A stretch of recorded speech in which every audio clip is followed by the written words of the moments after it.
Pokemonth finally concludes with Genesect and the Legend Awakened. And to think, this time it only took me 2 months. While visiting New Torque City's Pokemon Hills, Ash and the gang discover an unexpected resident in the sanctuary, Genesect, an extinct Pokemon resurrected and modified by science. Trapped out of time and without a home to call their own, the Genesect are intent on claiming Pokemon Hills for themselves. And when their conquest threatens the entire city, Ash and the gang must call upon a familiar face to stop them.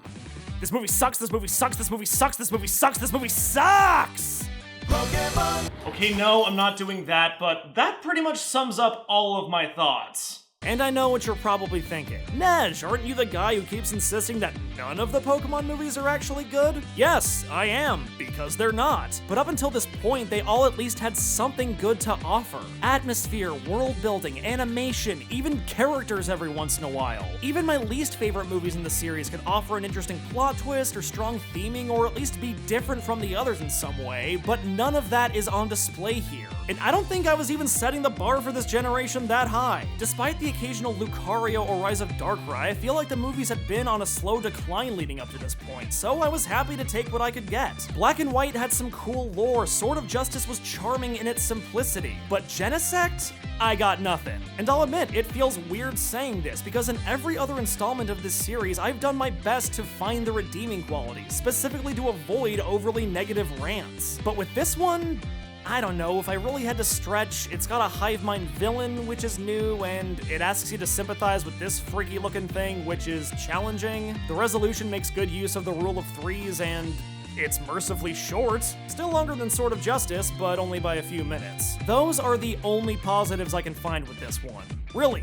That's it. But the negatives? Well, let's start with this. Mewtwo's back. Oh wait, no he's not, because that's not the same Mewtwo. It's a different Mewtwo. Because that makes perfect sense. The most iconic villain from the series, the sole survivor of a mad science experiment whose plans for world domination were motivated by how alone he felt? There's 2 of them now. And I know the series has recycled legendaries before. We've seen 2 Entei, 2 Suicunes, multiple Celebes. It's not unprecedented. The language of the show often establishes that these aren't one-of-a-kind monsters. But the whole point of Mewtwo is that he was a one-of-a-kind monster. The world didn't have a place for him, so he sought to create his own. The fact that he was unique made him compelling. And now there's a girl. I mean, credit where credit is due, most voice legendaries either sound like guys or androgynous children, so we at least get something in the way of representation. She's not just another guy Mewtwo, but she's still another Mewtwo, and why is there another Mewtwo? Isn't that what Lucario was supposed to be? This movie clearly wasn't made for people like me who saw Mewtwo Strikes Back in theaters. Most of them seem to assume that you've never seen another Pokemon movie before, so why the fan service? Well, I can think of 2 reasons. First of all, they wanted to promote X and Y. And to do that, they decided that instead of using a new Pokemon, they would use a new gimmick.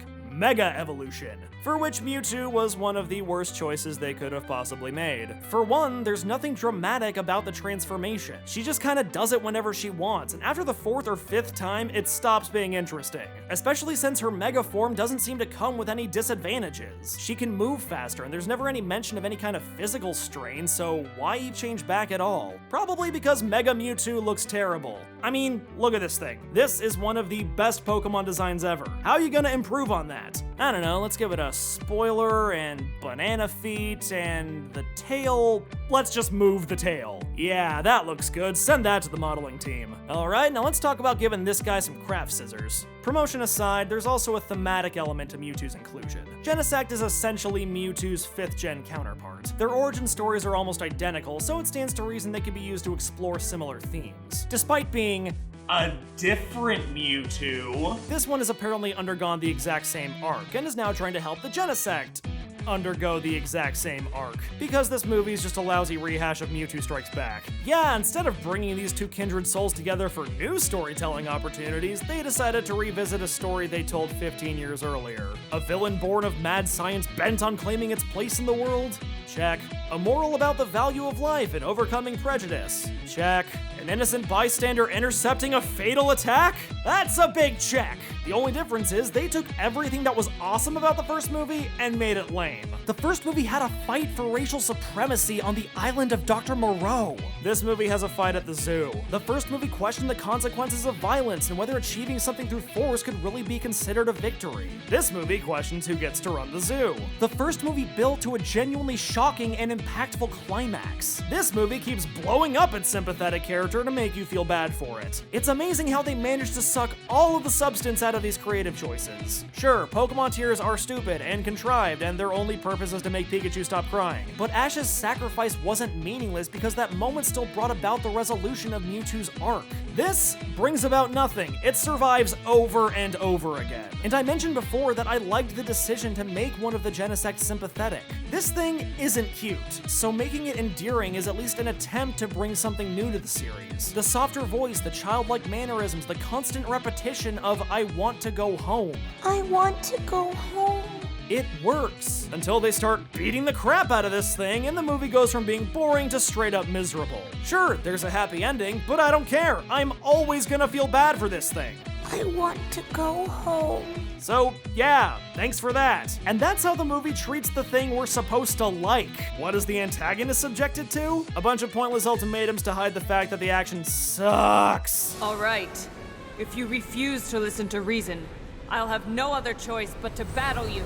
Remember the final battle from Mewtwo Strikes Back? The clones and the originals all lined up, ready to throw down like a couple of old-fashioned street gangs? Imagine that scene, but instead of engaging in a savage fight to the death, they just stood there and shot beams while these two chased each other for 20 minutes. That's this movie's second act. And no, I'm not saying every action sequence has to do what the first movie did, but that's just it. What is this action sequence trying to accomplish? By looking back at other examples from the series, you can see what a versatile device Pokemon battles can be. Pokemonth 3, we see the full extent of Entei's power and just how far he'll go to protect Molly. Pokemon Forever, Ash and Sam work together to form a bond. Destiny Deoxys, we're introduced to new characters and see the beginning of Tori's arc. Genesect, eventually this thing gets set on fire and these two go to space. And, okay, on the ground, that's fine. Everyone was fighting, but now everyone's working together. Congratulations, you saved the zoo. But space? 2 movies later, and we're already back in space? All of Mewtwo's talk of putting an end to it and her solution is taking Genesect to space? Also, can we stop to appreciate how totally checked out Genesect looks in this scene?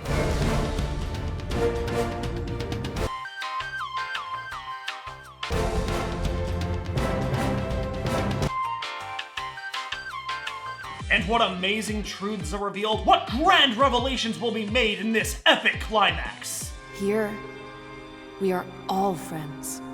You and I are friends. Let's play that again, shall we? Here, we are all friends. So does that include all the people you killed? Did you forget? I mean, I've got the clip right here. Yeah, these guys! The ones you very clearly murdered in a blind rage. Are they your friends? Where does this even come from? I thought the whole point of this one was finding your place. And they do find their place, so why add this in?